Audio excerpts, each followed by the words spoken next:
I got fired after 12 years to promote my brown-nosing colleague. One day later, they panicked and called me with trembling voices. I didn't break their system.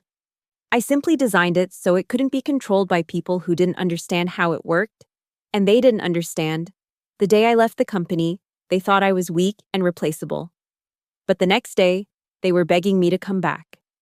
My name is Laura Whitman, and this is a story of how I learned that sometimes the best revenge is simply letting incompetence reveal itself.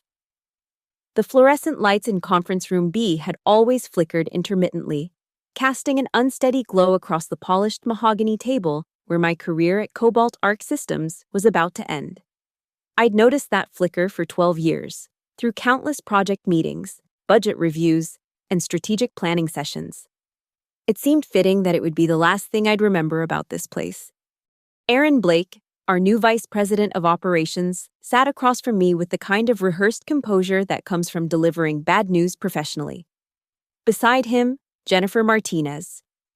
From HR clutched a manila folder, thick with what I assumed were termination documents. The irony wasn't lost on me that Jennifer had been hired based on a recommendation I'd made 3 years earlier. Laura, Aaron began, his voice carrying that particular tone executives use when they're about to destroy someone's livelihood while maintaining plausible deniability about their humanity. We've been reviewing our organizational structure, and we've decided to streamline our systems analysis department. Streamline. Corporate speak for, we're getting rid of you. I'd heard this language before, had even helped craft similar messages when I'd been part of the decision-making process. The difference was that I'd never fired someone who'd literally built the foundation the company operated on. We're grateful for your 12 years of service, Jennifer added, sliding a packet across the table. Your severance package reflects our appreciation for your contributions. Contributions, as if 12 years of 18-hour days, weekend emergency calls, and single-handedly preventing 3 major system failures were merely contributions. I thought about the time I'd spent Christmas Eve in the server room, fixing a critical vulnerability that could have compromised our entire client database. I thought about the countless times I'd translated technical complexities into business language for executives who couldn't tell the difference between a database and a spreadsheet. I assume Brian Mercer will be taking over my responsibilities, I asked, though I already knew the answer. Aaron's slight nod confirmed what I'd suspected for months. Brian, who'd been with the company for exactly 6 months, who called Aaron boss with the enthusiasm of a golden retriever, and who had never successfully completed a single project without my intervention, was getting my position. Brian has shown exceptional leadership potential, Aaron said. His fresh perspective and collaborative approach aligned perfectly with our new direction. Fresh perspective, collaborative approach. More corporate euphemisms for, he laughs at my jokes and agrees with everything I say. I'd watched Brian operate for 6 months, seen him take credit for solutions I'd developed, witnessed him nodding earnestly in meetings while contributing nothing of substance. He was the kind of employee who somehow managed to be present for every success and absent for every failure. Will there be a transition period? I asked, though I suspected I already knew this answer too. We'll need you to complete the handover documentation by end of day, Jennifer said. Brian will be fully briefed on all ongoing projects. End of day. They were giving me 8 hours to transfer 12 years of institutional knowledge, system architecture understanding, and project context. It was like asking someone to teach brain surgery during a coffee break. I signed the papers mechanically, my mind already shifting into the analytical mode that had served me well throughout my career. While Aaron and Jennifer exchanged relieved glances, thinking they'd handled an unpleasant but necessary business decision, I was calculating the implications of what they'd just done. They didn't know that I'd designed our entire system architecture with a specific philosophy. Elegant simplicity on the surface, profound complexity underneath. They didn't know that our security protocols weren't just about passwords and firewalls, but about understanding the intricate relationships between different system components. They didn't know that the documentation they were so confident about was like a recipe that listed ingredients, but omitted the cooking techniques that made the difference between a meal and a disaster. Most importantly, they didn't know that 6 months ago, When I'd first sensed the political winds shifting in Brian's direction, I'd begun implementing what I privately called insurance policies, small but critical system dependencies that existed primarily in my understanding of how everything connected. The walk to my office felt surreal.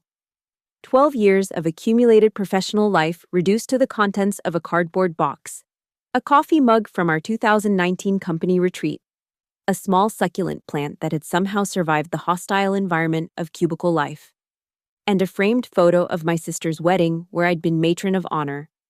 The really valuable things, the system knowledge, the client relationships, the institutional memory, weren't the kind of items you could pack in a box. My cubicle neighbor, Marcus Chen, watched me pack with the kind of awkward sympathy people display when they're simultaneously sorry for you and relieved it's not them.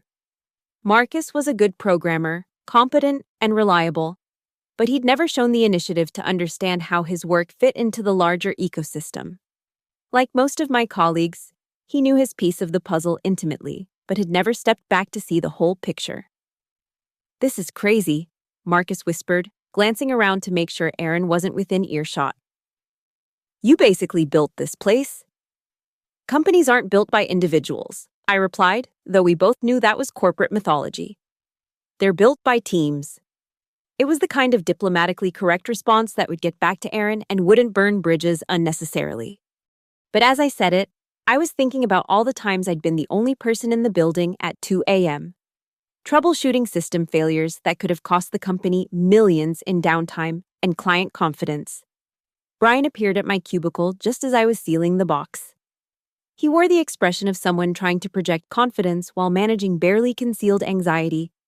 6 months in the company had been enough time for him to understand that my role was more complex than the job description suggested, even if he couldn't articulate exactly what that complexity entailed. "Hey, Laura," he said, his voice carrying forced casualness. "I wanted to thank you for all your help getting me up to speed. I know this transition is probably tough." "The documentation package will be on your desk by 5, I said. "Everything you need to know is in there." It was technically true. Everything he needed to know was in there. The question was whether he'd be able to understand it, synthesize it, and apply it effectively. The documentation was comprehensive, 47 pages of system architecture diagrams, process flowcharts, vendor contact information, and troubleshooting guides. What it couldn't convey was the intuitive understanding that came from having designed most of these systems personally. "Great," Brian said, though I caught the slight tremor in his voice. "I'm sure I'll have questions as I dig into everything." "I'm sure you will," I agreed. "Unfortunately, I won't be available to answer them." The afternoon crawled by as I completed the documentation package. I was meticulous in my approach, documenting every process, every system dependency, every vendor relationship. I included detailed instructions for our upcoming system maintenance window, scheduled for that evening, including step-by-step procedures for applying security patches and updating our client database architecture. What I didn't include was the kind of contextual knowledge that only comes from experience. I didn't mention that our backup system had a quirk that required manual verification after every major update. I didn't explain that our security authentication had a 30-second delay timer that most people didn't know about, designed to prevent brute force attacks, but which could be interpreted as system failure by someone who didn't understand its purpose. I didn't describe the specific sequence required to restart our core services after a maintenance window, or the fact that our monitoring system would throw false alarms during the restart process. All of this information was technically available in various system logs and configuration files, but finding it required knowing where to look and how to interpret what you found. It was like the difference between having a map of a city and actually knowing how to navigate its streets. At 4:45 p.m., I delivered the documentation package to Brian's desk. He was on a phone call, laughing at something Aaron had said, so I simply left the folder with a post-it note. "Everything you need is here. Good luck." The elevator ride to the parking garage felt like a descent into an alternate reality.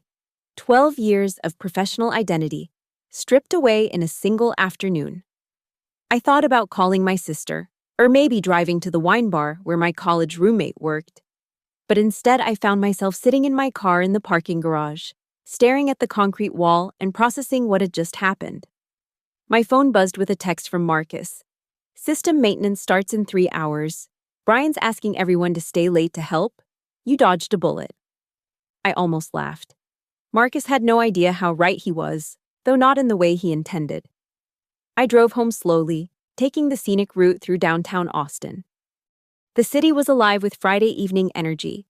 People heading to happy hour, couples walking hand in hand toward restaurants, groups of friends laughing on restaurant patios. Normal people living normal lives, unburdened by the knowledge that their employer's entire digital infrastructure was about to be stress-tested by someone who didn't understand the difference between a system restart and a system failure. My apartment felt strangely quiet. I'd grown accustomed to the constant hum of work-related anxiety, the perpetual awareness that my phone might ring at any moment with news of a system crisis that required my immediate attention. For the first time in 12 years, that phone wasn't going to ring. At least, not for the reasons I was used to. I opened a bottle of wine and sat on my balcony, watching the sun set over the Austin skyline. The city looked peaceful from my vantage point, all the chaos and complexity of urban life reduced to a pleasing arrangement of lights and shadows. It occurred to me that this was probably how Aaron saw the company, a simplified view from altitude, where all the messy details of actual operations were abstracted away into neat, organizational charts and quarterly reports. Around 8 p.m., I received a text from Jennifer in HR. Thank you for your professionalism today. We'll process your final paycheck and forward your COBRA information by Monday. Professional courtesy, wrapped in corporate efficiency. I wondered if Jennifer had any idea what the next few hours would bring, or if she'd simply checked a box on her termination process checklist and moved on to weekend plans. By 9 p.m., I was settled in with a book and a second glass of wine, trying to convince myself that I was ready for whatever came next. The rational part of my mind knew that getting fired was probably the push I needed to pursue consulting opportunities I'd been considering. The emotional part was still processing the betrayal, the casual dismissal of 12 years of loyalty and expertise. My phone remained silent until 11:47 p.m. The first call was from Marcus, though I didn't answer. He left a voicemail. Laura, I don't know if you're awake, but something's wrong with the system. Brian tried to run the maintenance update and now nothing's working. Like, nothing. No one can log in. The client portal is down, and all our backup systems are showing errors. Brian's freaking out. Can you call me back? The second call came at 12:15 a.m. from a number I didn't recognize. The voicemail was from someone named Dave from our IT support team. Hi, Laura. This is Dave Martinez from Night Shift IT. I know you're not with the company anymore, but we've got a serious situation here. The entire system is down after tonight's maintenance. Brian says he followed your documentation exactly, but nothing's working. Management is asking if we have any way to reach you. Sorry to bother you. By 12:30 a.m., I had 7 missed calls and 12 text messages. The progression was interesting to observe. Initial confusion, growing panic, desperate attempts to reach me, and finally what appeared to be a full-scale crisis response. The most revealing message came from Brian himself at 1:15 a.m. Laura, I know this is awkward, but I really need your help. Something went wrong with the system update, and I can't figure out how to fix it. I followed your documentation step by step. But there must be something missing. Aaron's asking a lot of questions, and I don't know what to tell him. Please call me back. I listened to each voicemail twice, not out of sadism, but because I was genuinely curious about how the situation was unfolding. The panic in Brian's voice was palpable, the kind of fear that comes from realizing you're in over your head with no clear path to safety. At 2:30 a.m., my phone rang with a call from Aaron Blake. I let it go to voicemail, then listened to his message. Laura, I understand you're probably not interested in hearing from me right now, but we have a serious situation. Our entire system is down, and we have the Alto Nova presentation first thing Monday morning. That's an $18 million contract. I need you to call me back immediately. $18 million. Interesting that Aaron's first instinct was to quantify the crisis in terms of money rather than acknowledging the human cost of his decision to fire the person who could have prevented it. I poured myself a third glass of wine and continued to let the phone ring. The calls continued through the night. Each successive message revealed more desperation and offered increasingly generous terms for my assistance. By 6 a.m., Aaron was promising double my previous salary just to consult on the problem. By 7 a.m., he was begging. At 8:30 a.m., my phone rang with a call from an Austin number I didn't recognize. The voice on the other end was crisp, professional, and unfamiliar. Ms. Whitman, this is Martha Kingsley, chairman of the board of directors for Cobalt Arc Systems. I understand you're no longer with the company, but I've been briefed on our current situation. I need to speak with you immediately. Martha Kingsley, I'd never spoken to her directly, but her reputation was legendary in Austin business circles. She'd built 3 successful companies from the ground up and was known for her no-nonsense approach to corporate leadership. If Martha Kingsley was calling me personally, the situation was even more serious than I'd anticipated. I called her back within 10 minutes. Ms. Kingsley, this is Laura Whitman returning your call. Ms. Whitman, I'll be direct. Our entire system infrastructure is down.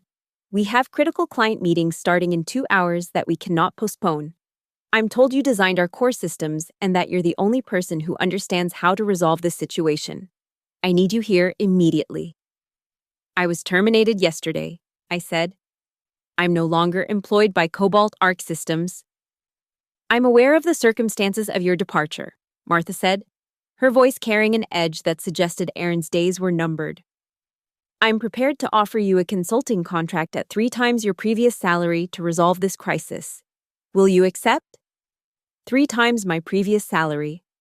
For a single consulting engagement, it was more money than I'd made in the past 2 years combined, and it represented a level of desperation that went beyond mere inconvenience. I'll need the offer in writing, I said. You'll have it in your email within 5 minutes, Martha replied. How quickly can you get here? I can be there in 45 minutes. Good. I'll have security waiting for you at the main entrance. The drive to the office felt like traveling through a parallel universe. Same route, same buildings, same traffic patterns. But everything had changed. 12 hours ago, I'd been a terminated employee, persona non grata, escorted out with my belongings in a cardboard box. Now I was being summoned back as a highly paid consultant with direct access to the board chairman. The Cobalt Arc Systems building looked the same from the outside, but the parking lot told a different story. Cars filled spaces that should have been empty on a Saturday morning. The crisis was clearly all hands on deck, with employees who'd probably been called in from weekend plans to help manage a situation they couldn't understand, let alone resolve. Security was indeed waiting for me. The guard, someone I recognized but had never spoken to, looked at me with a mixture of confusion and respect. Ms. Whitman, you're cleared to go straight to the executive conference room on the 23rd floor. Ms. Kingsley is waiting for you. The elevator ride to the 23rd floor was the longest 45 seconds of my professional life. When the doors opened, I found myself in a part of the building I'd never seen before, executive territory, where the carpets were thicker and the artwork was original rather than mass-produced. Martha Kingsley was exactly what I'd expected. Mid-60s, silver hair pulled back in a professional bun, wearing a tailored suit that probably cost more than my monthly rent. She was standing at a floor-to-ceiling window that offered a commanding view of downtown Austin, but she turned when I entered. Ms. Whitman, she said, extending her hand. Thank you for coming. Ms.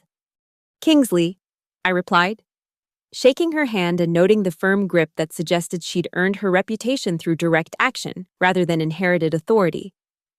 Please, sit down, she said, gesturing to a conference table that could have accommodated 20 people.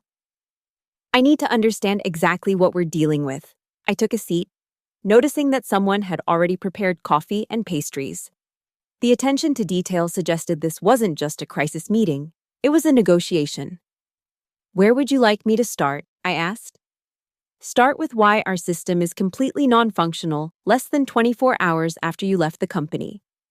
The short answer is that system maintenance was performed by someone who doesn't understand the architecture, I said. The long answer is more complicated.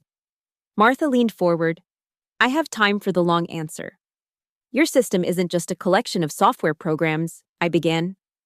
It's an integrated ecosystem where every component depends on every other component in specific ways.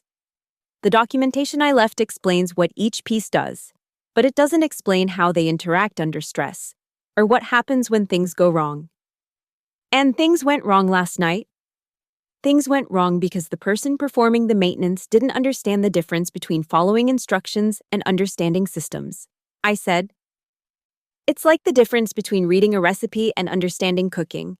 Martha nodded. What specifically happened? Based on the error messages I've been receiving, Brian initiated the system update correctly, but when the authentication system triggered its security delay, which is supposed to happen, he interpreted it as a system failure and attempted to restart the core services.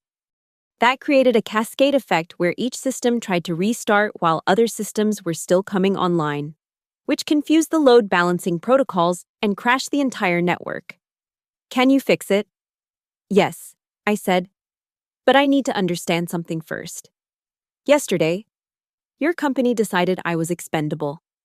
Today, you're offering me 3 times my salary to solve a problem that exists specifically because you replaced me with someone unqualified. What's changed? Martha was quiet for a long moment, studying me with the kind of analytical gaze that had probably intimidated countless business opponents over the years. What's changed, she said finally, is that I spent 3 hours this morning learning about decisions that were made without my knowledge or approval. What's changed is that I now understand that this company has been operating on systems designed by someone who was dismissed for reasons that had nothing to do with performance and everything to do with politics. Aaron Blake made the decision to terminate me, I said. Aaron Blake made the decision to terminate you. Martha agreed. Aaron Blake also made the decision to promote someone with 6 months of experience into a position that requires 12 years of expertise. Aaron Blake is about to learn that actions have consequences. The conference room door opened and Aaron Blake entered, looking like he'd aged 5 years in the past 12 hours. His usually perfect hair was disheveled, his shirt was wrinkled, and his eyes had the hollow look of someone who'd spent the night staring at problems he couldn't solve. Martha, he said, then noticed me. Laura, thank God you're here. Sit down, Aaron, Martha said, her voice carrying a chill that could have lowered the room temperature by 10 degrees. Aaron sat, glancing nervously between Martha and me. I've been trying to reach you all night, he said to me. We really need your help. Ms.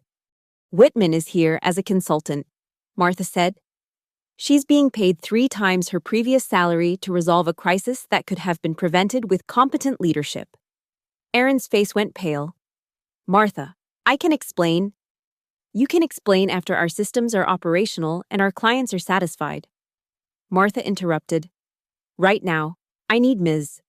Whitman to fix what you broke. I looked at Aaron, seeing him clearly for the first time. 12 hours ago, he'd been in a position of power, making decisions about my career with casual indifference. Now he was just another middle manager who'd made a catastrophic error in judgment and was facing the consequences. I need administrative access to all systems, I said. And I need Brian Mercer to walk me through exactly what he did last night. Brian's in the server room, Aaron said. He's been there all night trying to fix this. Take me to him, I said. The server room was in the basement, a climate-controlled environment that housed the physical infrastructure of our entire operation. I'd spent countless hours here over the years, troubleshooting problems and implementing upgrades.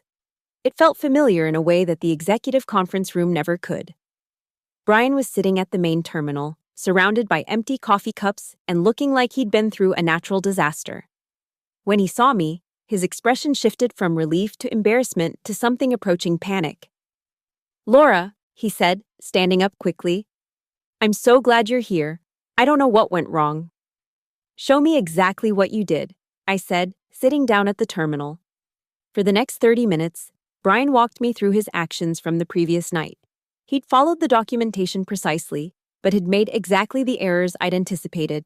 When the authentication system had triggered its security delay, he'd assumed it was a malfunction. When the core services had taken longer than expected to restart, he'd forced a system-wide reboot. When the monitoring system had thrown its predictable false alarms, he'd attempted to fix problems that didn't exist. Each decision had been logical from his perspective, but collectively they'd created a cascade of failures that had brought down the entire network.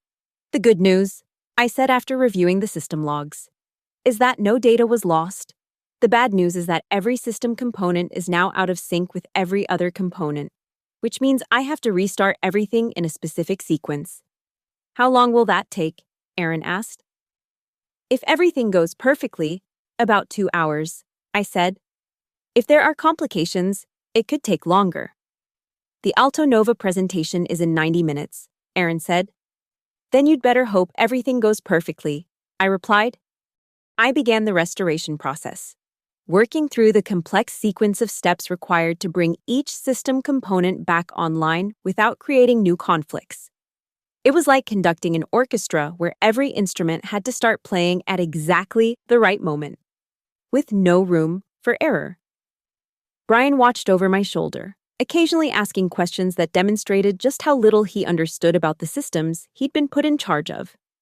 Aaron paced nervously, checking his phone and muttering about client relationships and contract values. With 45 minutes remaining, I encountered the complication I'd been dreading. One of the database servers had corrupted its index during the forced restart and was refusing to synchronize with the other systems. It was a fixable problem, but it would require rebuilding the index from scratch, which would take at least 2 hours. There's a problem, I announced. Aaron stopped pacing. What kind of problem? The kind that means your presentation is going to be delayed, I said. One of the database servers needs to be rebuilt. Can't you just skip that part? Aaron asked. Not unless you want to demonstrate a system that randomly loses client data, I said.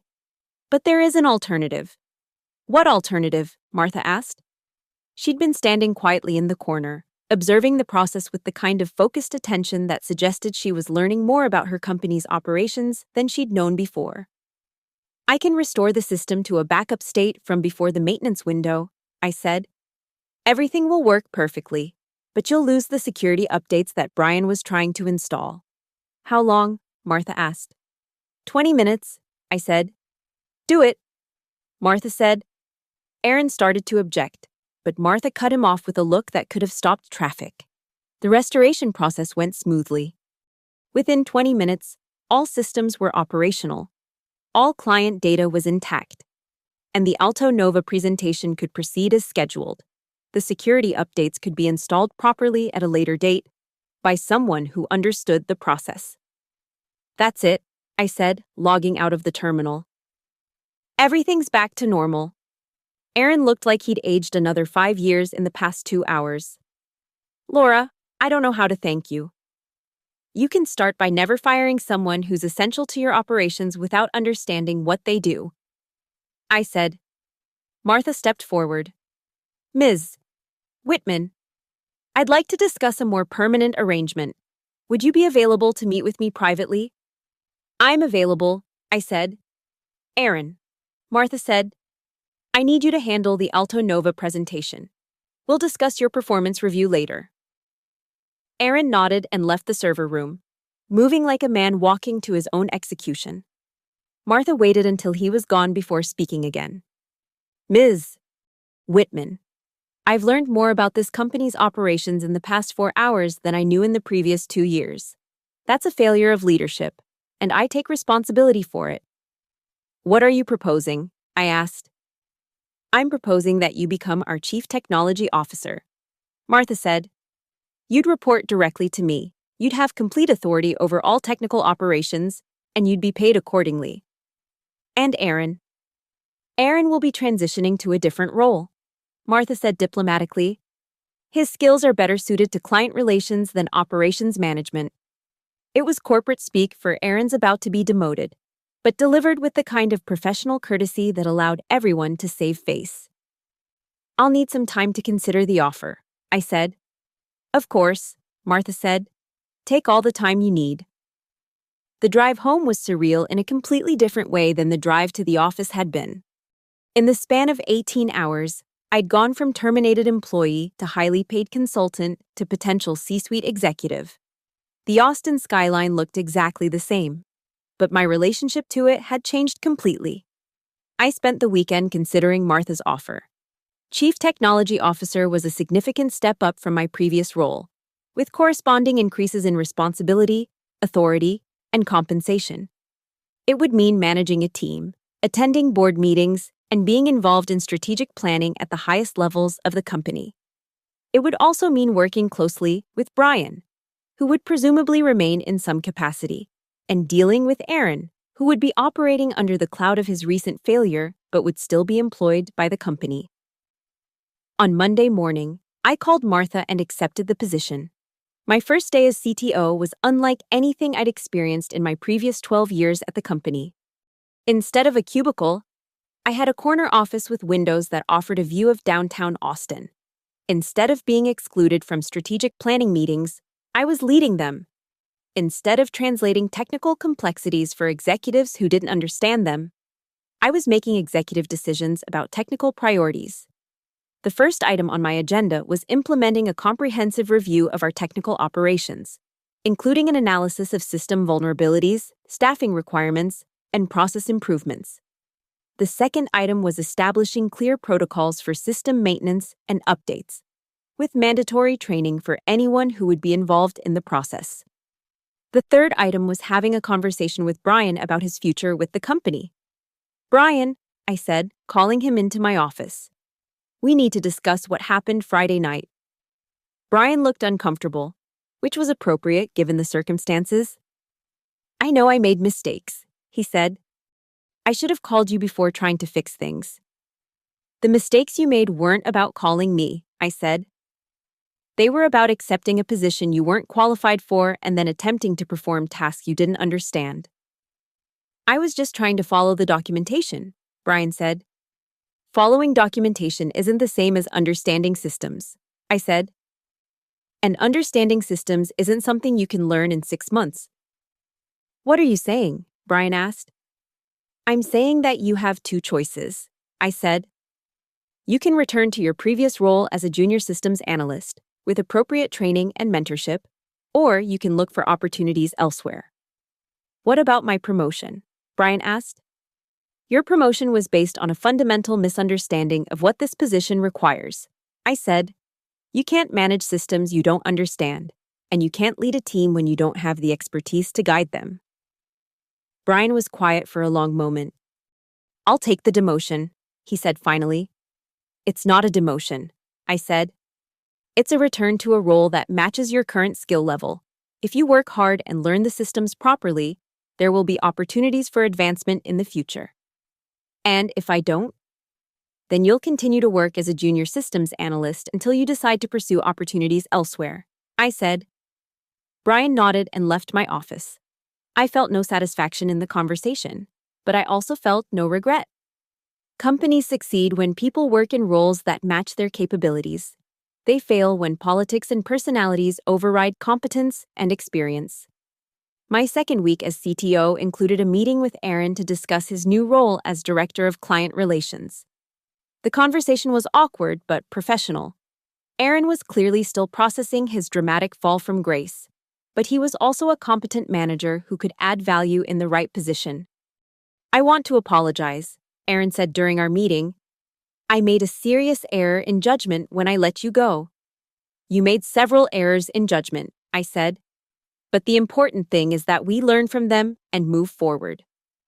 What can I do to rebuild trust? Aaron asked. Focus on your new role, I said. Client relations is important work that requires different skills than operations management. If you excel at it, that will rebuild trust more effectively than any apology. Aaron nodded, though I could see that he was still struggling with the reality of his situation. A week ago, he'd been my supervisor. Now he was reporting to someone who reported to me. It was a dramatic reversal that would take time to process. The most satisfying part of my new role was the opportunity to implement changes that would prevent future crises. I established mandatory training programs for anyone involved in system maintenance, created detailed documentation that included not just procedures but explanations of why those procedures were necessary, and instituted a buddy system where no major system changes could be made without oversight from a senior technician. I also implemented a policy requiring that any personnel decisions affecting technical positions be reviewed by the CTO before implementation. Martha approved the policy immediately, acknowledging that the previous week's crisis could have been prevented with proper oversight. 3 months into my new role, I received an invitation to speak at a technology conference in San Francisco about crisis management and system architecture. The invitation was flattering, but what struck me most was the organizer's comment: "We'd love to hear about how you transformed a potential catastrophe into a career opportunity." Standing in my office, looking out at the Austin skyline, I reflected on the accuracy of that description. I had transformed a potential catastrophe into a career opportunity, but not in the way the conference organizer probably intended. The real transformation hadn't been about turning crisis into opportunity. It had been about understanding that my value wasn't defined by other people's recognition of it.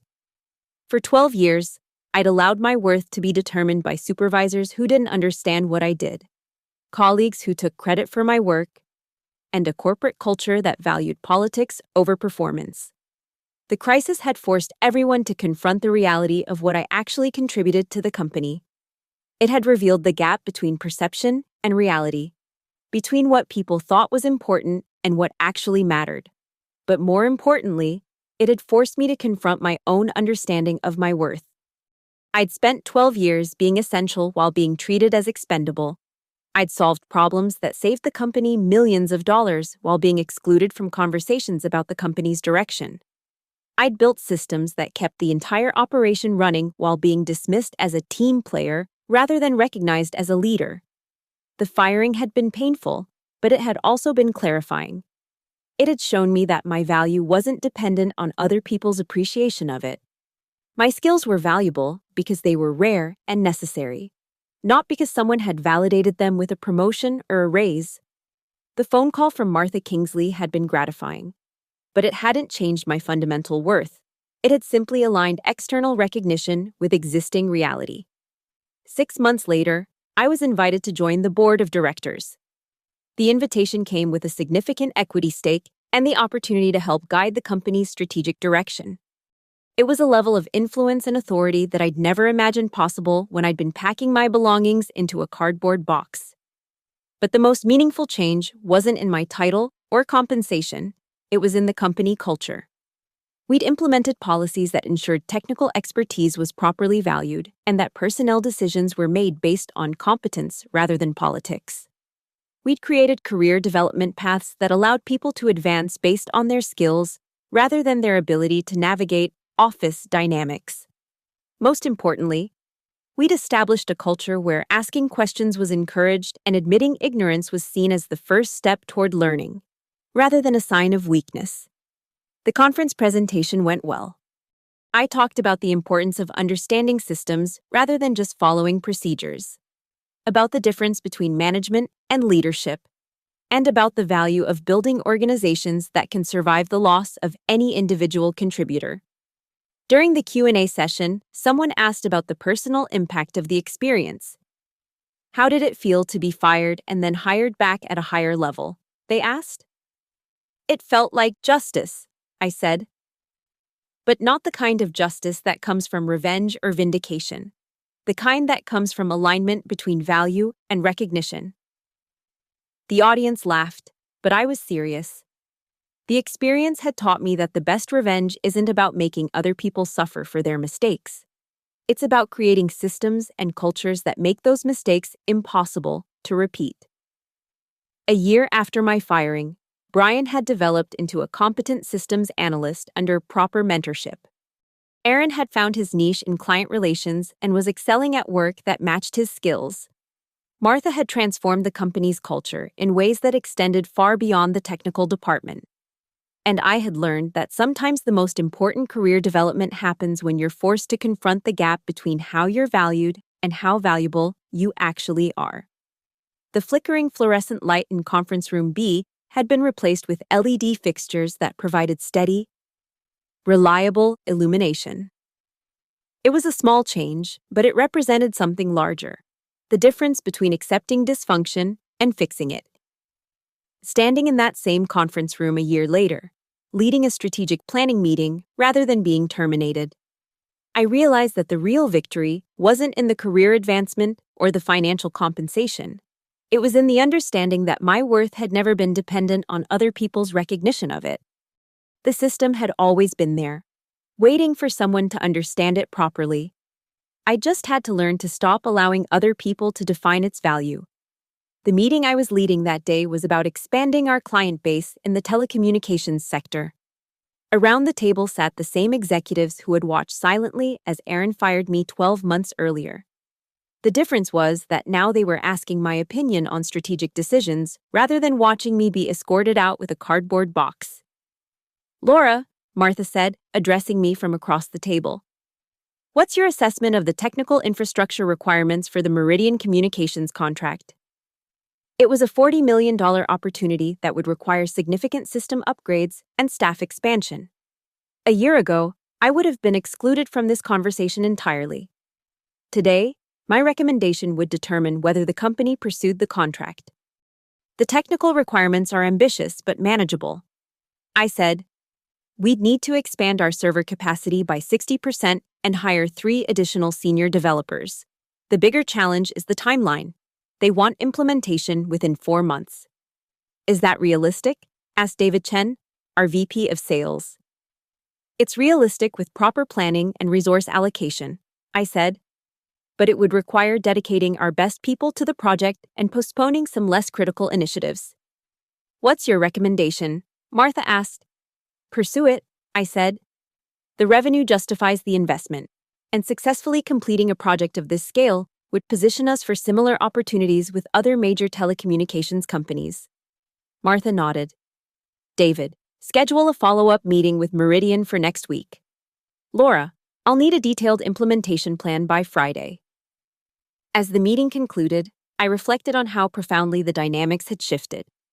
12 months ago, these same people had allowed Aaron to make a decision that nearly destroyed the company based on office politics and personal preferences. Today, they were deferring to expertise and making decisions based on competence and strategic value. The change hadn't happened overnight. It had required months of consistent demonstration that technical expertise was valuable, that asking difficult questions led to better decisions, and that short-term political considerations often conflicted with long-term business success. After the meeting, Martha asked me to stay behind for a private conversation. "Laura," she said once the room had cleared, "I've been thinking about succession planning. I won't be chairman forever, and when I step down, I want to ensure the company's leadership reflects its values." "What are you suggesting?" I asked. "I'm suggesting that you should consider what role you want to play in this company's future." Martha said, "CTO is an important position, but there are other opportunities that might interest you." The conversation was carefully diplomatic, but the implication was clear. Martha was considering me for even greater responsibilities, potentially including executive leadership of the entire company. "I appreciate your confidence," I said, "but I'm happy in my current role. I like solving technical problems and building systems that work." "Sometimes the biggest technical problem is organizational," Martha said. "Sometimes building systems that work requires changing how people think about work itself." She wasn't wrong. The most significant improvements I'd made as CTO hadn't been about technology. They'd been about culture. Establishing processes that valued competence over politics, creating communication channels that encouraged honest feedback, and implementing policies that prevented talented people from being dismissed for arbitrary reasons. "Let me think about it," I said. "Take all the time you need." Martha replied, "But remember that leadership isn't always about seeking power. Sometimes it's about accepting responsibility for making things better." That evening, I had dinner with my sister Rachel, who had watched my professional journey with a mixture of admiration and concern. Rachel was a high school English teacher, someone who understood the politics of institutional dysfunction but had chosen to work within the system rather than trying to change it. "So you might become CEO of the company that fired you a year ago?" Rachel asked over wine and pasta at our favorite downtown restaurant. "It's not that simple," I said. "Martha's talking about succession planning that might happen years from now, and I'm not sure I want the job." "Why not?" Rachel asked. "You've already transformed the technical side of the company. Imagine what you could do with complete authority." "Complete authority comes with complete responsibility," I said. "As CTO, if the systems fail, that's my problem. As CEO, if anything fails, that's my problem." "You've been solving other people's problems your entire career," Rachel said. "The difference would be that you'd finally have the authority to prevent the problems instead of just fixing them after they happen." Rachel had a point. Most of my career frustrations had stemmed from seeing problems clearly but lacking the authority to address their root causes. I'd been able to fix technical failures, but I hadn't been able to prevent the management failures that created those technical crises. "There's something else," I said. "Aaron still works there. Brian still works there. If I become CEO, I'd be responsible for their careers too." "How do you feel about that?" Rachel asked. "Conflicted," I admitted. "Part of me wants them to succeed because I don't believe in punishing people indefinitely for mistakes. But part of me thinks they should face consequences for nearly destroying the company." "What would you do?" Rachel asked. "Probably focus on making sure they're in roles where they can contribute positively," I said. "Aaron's actually good at client relations. Brian's learning to be a competent analyst. The problem was never that they were bad people. It was that they were in positions that didn't match their abilities." "That sounds like something a CEO would say," Rachel observed. 3 weeks later, Martha made her announcement. She would be stepping down as chairman in 18 months, and she was recommending me as her successor. The board would make the final decision, but Martha's recommendation carried significant weight. The news created ripples throughout the company. Some people were enthusiastic about the prospect of promoting someone with deep technical knowledge to the top position. Others were concerned about my lack of traditional business leadership experience. The most interesting reaction came from Aaron, who requested a private meeting with me the day after Martha's announcement. "Laura," he said, sitting across from my desk, "I wanted to congratulate you on Martha's recommendation." "Thank you," I said, noting that he seemed genuinely pleased rather than resentful. "I also wanted to apologize again for firing you," Aaron said. "Not because of how things turned out, but because it was wrong at the time." "I appreciate that," I said. "If you become CEO," Aaron said, "I want you to know that I'll support your leadership completely. I've learned a lot about my own limitations this year, and I understand now that good leadership requires knowing when to defer to expertise." It was a remarkable conversation from someone who had been my supervisor just 18 months earlier. Aaron had clearly done significant self-reflection about his management style and decision-making process. "I appreciate your support," I said. "If I take the position, I'll need people who can acknowledge mistakes and learn from them. That's more valuable than people who never make mistakes in the first place." Aaron smiled. "I've certainly had plenty of practice acknowledging mistakes." The board's decision process took 3 months. During that time, I continued my work as CTO while also participating in interviews and assessments designed to evaluate my readiness for executive leadership. The most challenging part of the process was articulating my vision for the company's future. As a technologist, I was comfortable talking about system architecture and process improvements. As a potential CEO, I needed to think about market positioning, competitive strategy, and long-term growth planning. But the more I thought about it, the more I realized that my technical background was actually an advantage in executive leadership. Technology companies succeeded or failed based on their ability to build and maintain complex systems. Not just computer systems, but organizational systems, cultural systems, and strategic systems. The skills I developed as a systems architect, understanding dependencies, anticipating failure points, designing for scalability, were directly applicable to organizational leadership. When the board announced their decision, I was in the server room troubleshooting a minor network issue. It seemed appropriate that I'd receive news of my promotion to CEO while doing the kind of hands-on technical work that had defined my career. Martha called me directly. "Congratulations, Laura. The board voted unanimously to approve your appointment as CEO, effective January 1st. "Thank you," I said. I'm honored by their confidence. "There's a board meeting next Tuesday to discuss the transition timeline," Martha said. "After that, we'll announce the decision publicly." Hanging up the phone, I looked around the server room where I'd spent so many hours over the years. The humming equipment, the blinking lights, the organized complexity of the infrastructure. It all represented something I understood deeply and valued highly. As CEO, I'd spend less time in the server room and more time in conference rooms and client meetings. But I'd also have the authority to ensure that the company's technical foundation remained strong and that the people who maintained it were properly valued and supported. The public announcement generated significant attention in Austin business circles and the broader technology industry. The story of a fired systems administrator becoming CEO of the company that terminated her was compelling enough to attract national media coverage. Most of the coverage was positive, focusing on themes of merit-based leadership and the importance of technical expertise in technology companies. But some articles questioned whether someone with my background had the business acumen necessary for executive leadership. The criticism didn't bother me. I'd spent my entire career having my capabilities questioned by people who didn't understand what I did. The difference was that now I had a track record of results and the support of people who did understand the value of technical expertise. My first day as CEO was January 3rd, a Tuesday. I arrived at the office early, as I always had. But instead of heading to the server room or my CTO office, I went to the executive suite on the 23rd floor.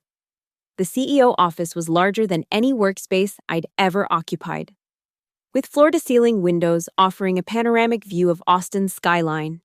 But what struck me most was the responsibility the office represented, not just for financial performance or strategic planning, but for the careers and livelihoods of everyone who worked for the company. My first executive team meeting was scheduled for 9 o'clock.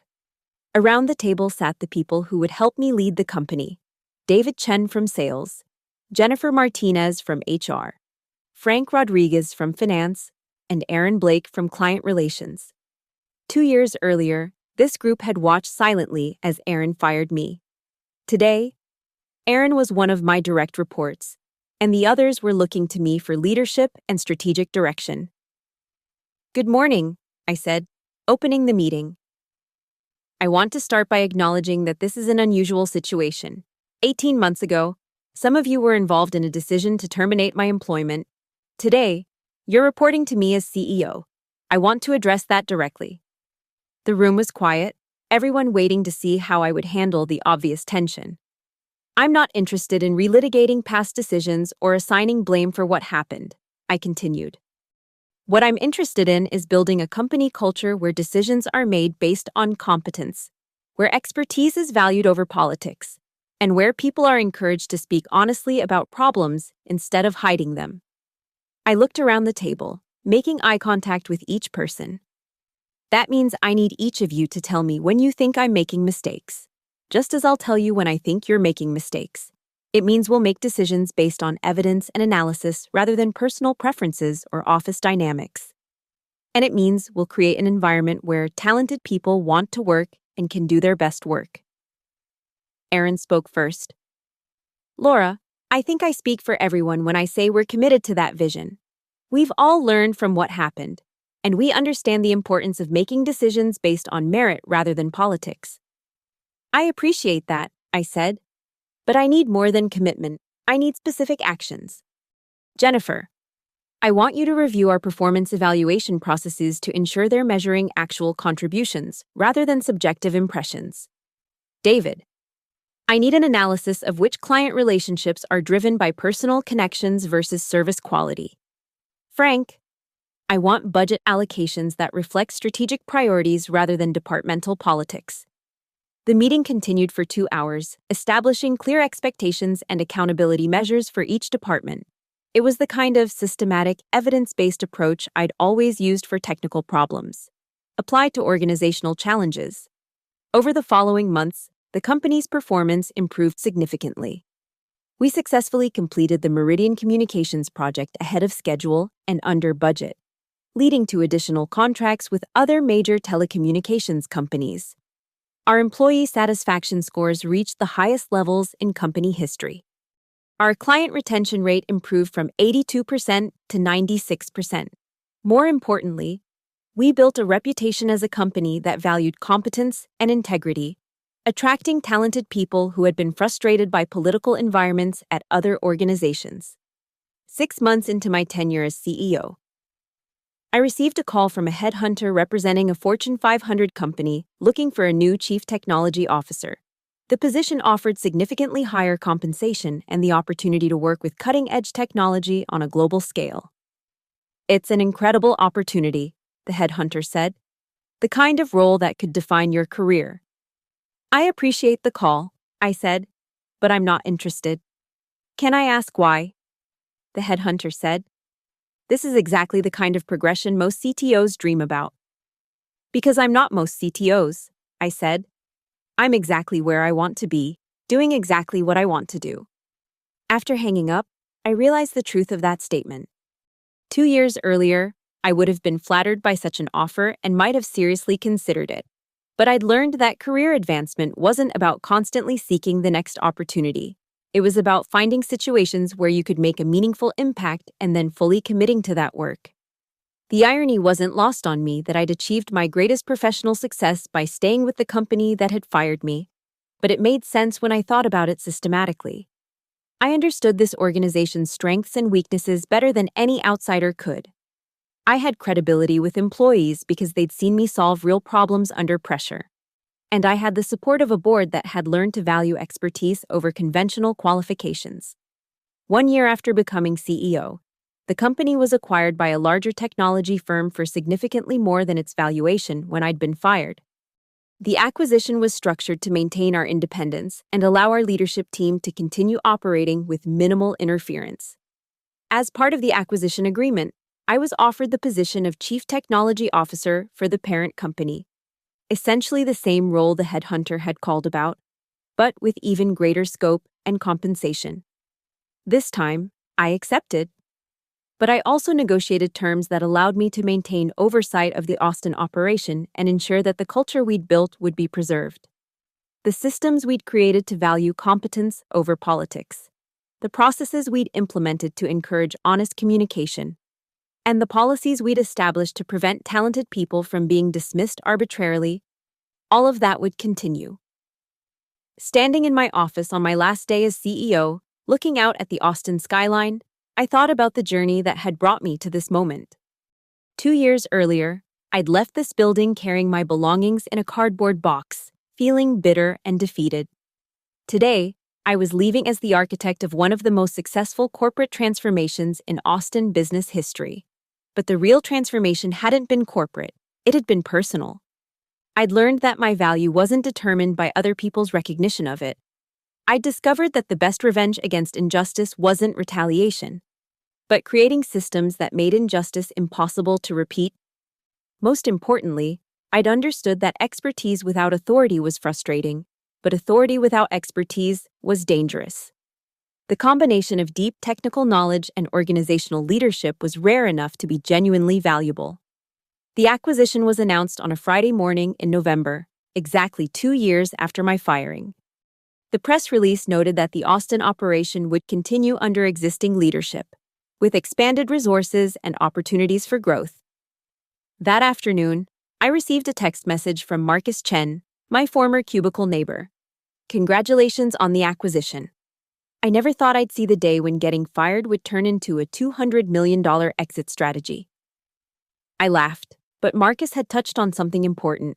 The acquisition wasn't just a financial success. It was validation that competence-based leadership could create genuine value for everyone involved. Employees had better careers, clients received better service, and investors earned better returns when decisions were made based on expertise rather than politics. My new role as CTO of the parent company would involve similar challenges on a larger scale. Building systems that worked reliably, creating cultures that valued competence, and ensuring that technical expertise was properly represented in strategic decision-making. But I'd also learned something equally important. Sometimes the most valuable thing you can do is stay and fix what's broken rather than moving on to something new. Sometimes the best opportunity isn't the next job. It's making the current job into what it should have been all along. 3 years after my firing, I was featured on the cover of CIO magazine with the headline, "From Fired to Fortune: How One Developer's Dismissal Led to Industry Transformation." The article focused on the broader implications of technical professionals taking leadership roles in technology companies. The interview included a question about advice for other technical professionals facing similar career challenges. "Don't let other people define your worth," I said. "Your skills are valuable because they're necessary, not because someone has validated them with a promotion or a raise. If you're essential to an organization's success, that's true whether or not the organization recognizes it, and if they don't recognize it, that's their problem to solve, not yours." The article was widely shared in technology circles and generated numerous speaking invitations from conferences and business schools. But the response that meant the most to me came from Martha Kingsley, who sent a handwritten note. "You've proven that the best leaders are often the people who understand how things actually work, rather than the people who are best at talking about how they should work." Looking back on the entire experience, I realized that my firing had been the best thing that could have happened to my career. Not because of the eventual financial success or professional recognition, but because it had forced me to confront fundamental questions about value, competence, and leadership that I might never have addressed otherwise. The crisis had revealed the gap between perception and reality, between what people thought was important and what actually mattered. It had shown me that expertise was valuable even when it wasn't appreciated, and that competence was rare enough to be worth protecting and promoting. Most importantly, it had taught me that the best revenge against incompetence wasn't personal retaliation, it was systematic improvement, instead of trying to punish the people who had made bad decisions. I'd focused on creating systems that made bad decisions harder to make and easier to correct. The company that had fired me for political reasons had become a company that made decisions based on evidence and expertise. The culture that had valued appearances over results had become a culture that rewarded competence and integrity. The organization that had treated talented people as expendable had become an organization that attracted and retained the best people in the industry. That transformation hadn't happened because I'd sought revenge. It had happened because I'd focused on building something better than what had been destroyed. And in the end, that had been the most satisfying victory of all.